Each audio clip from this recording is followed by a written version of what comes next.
तोर दिन सार राम भजन गाने लगा। जीवन है तोर दिन सार राम भजन गाने लगा। हाँ लिखे रामायण तुलसी ज्ञानी मैं राम के कहानी। लिखे रामायण तुलसी ज्ञानी मैं राम के कहानी।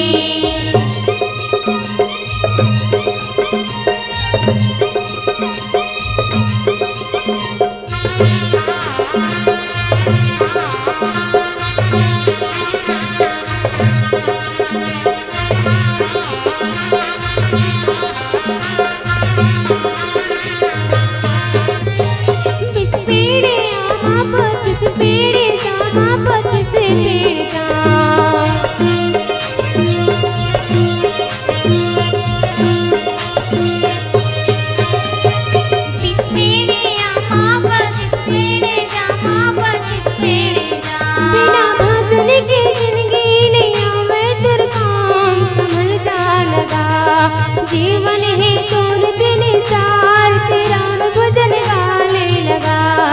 जीवन है तोर दिन सार राम भजन गाने लगा। हाँ लिखे रामायण तुलसी ज्ञानी मैं राम की कहानी। लिखे रामायण तुलसी ज्ञानी मैं राम की कहानी। लिखे रामायण तुलसी ज्ञानी मैं राम की कहानी। लिखे रामायण तुलसी ज्ञानी मैं राम की कहानी। लिखे रामायण तुलसी ज्ञानी मैं राम की कहानी। लिखे रामायण तुलसी ज्ञानी मैं राम की कहानी।